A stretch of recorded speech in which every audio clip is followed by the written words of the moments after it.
Doutor, o Atlético fez um pagamento agora na Justiça Trabalhista de R$6 milhões. Que pagamento foi esse? Por que o clube teve que fazer esse pagamento? Bom, o Atlético hoje ele possui um termo de compromisso com o TRT da 18ª Região, que é um termo em que o Atlético tem a responsabilidade em efetuar o pagamento de 40 ações trabalhistas que estão em fase de execução hoje na Justiça do Trabalho do Estado de Goiás.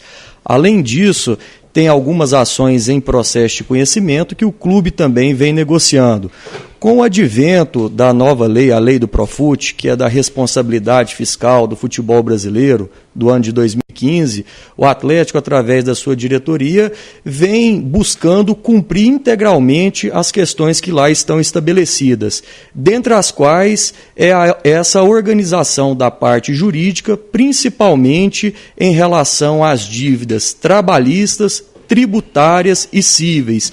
Então, desde a semana passada, após diversas conversas que nós tivemos com o juiz responsável hoje, do juiz auxiliar da execução trabalhista, em que nós queríamos ter a possibilidade de conversar com todos esses credores que possuíam esses créditos em relação ao Atlético, para que nós pudéssemos fazer uma negociação.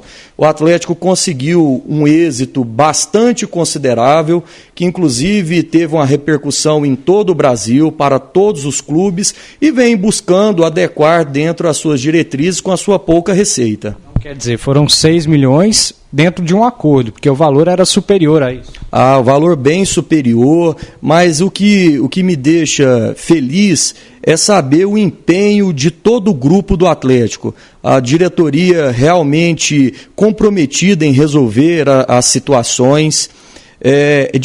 São poucos clubes realmente do Brasil que têm essa preocupação em resolver esse passivo. O Atlético busca isso desde essa nova formatação exigida pela legislação, fez essa quitação e nós estamos ainda buscando fazer a negociação ainda do remanescente que se tem, e o principal estabelecer novas medidas preventivas para que o clube não venha a ter novos passivos no futuro. O senhor entrou recentemente nessa parte jurídica aqui do Atlético, do ano passado para cá, e já tem inclusive informações aqui internas de que o Atlético economizou muito com a sua vinda justamente por conta desses acordos e por não ter mais ações trabalhistas como vinha tendo no passado.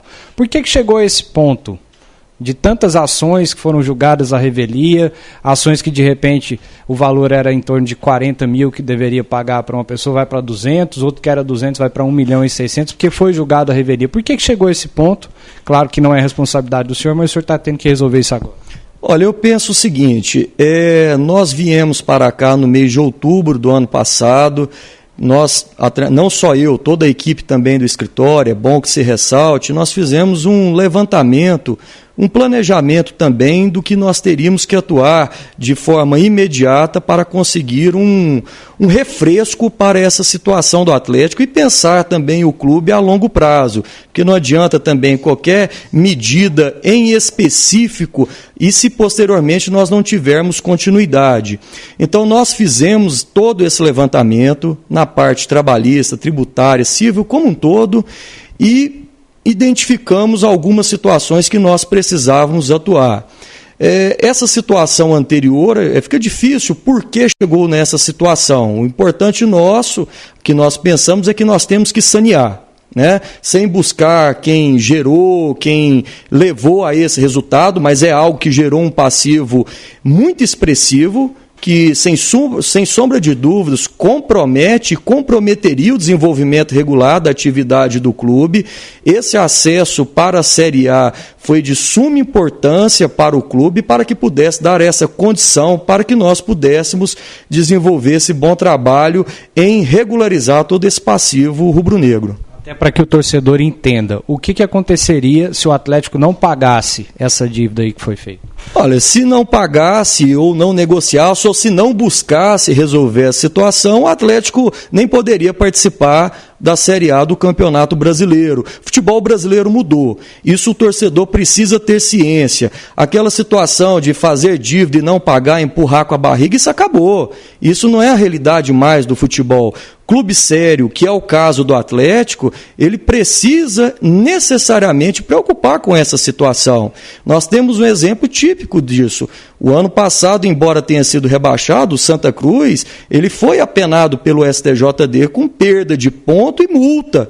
Ou seja, o clube que não estiver preocupado com a questão do fair play financeiro, cumprindo as suas obrigações em dia, hoje, com os trabalhadores que aqui estão, e resolver o passado, o Atlético hoje estaria numa situação totalmente inviável. A Justiça do Trabalho, como os créditos dos trabalhadores eles são preferenciais em relação a qualquer um outro, teria determinado a penhora da parca receita que o Atlético já tem. Então foi medida de extrema urgência e ainda é bom que se diga, Felipe, que não acabou por aí.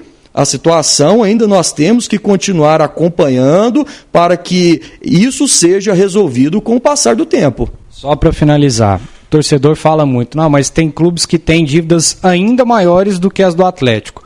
Mas essas dívidas estão todas negociadas também, porque se um clube não pagar essas dívidas, ele também não teria condição de jogar uma Série A ou um Campeonato Brasileiro. Olha, sem sombra de dúvidas, hoje, pela realidade, pelas exigências que o próprio Estatuto do Torcedor hoje exige, com a adequação que foi feita pela lei do Profut, que é a Lei 13.155, isso é uma obrigatoriedade.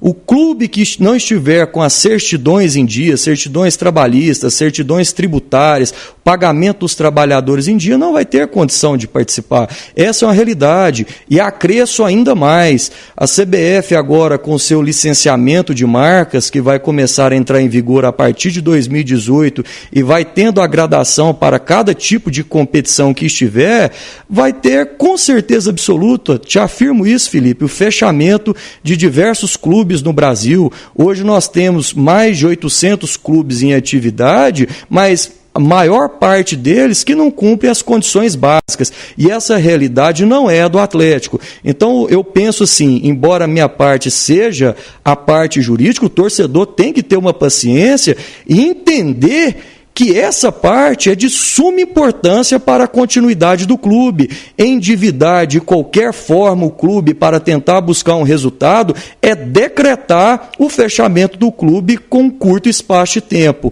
E a diretoria do clube, ainda bem que não pensa dessa forma, pensa no clube com continuidade.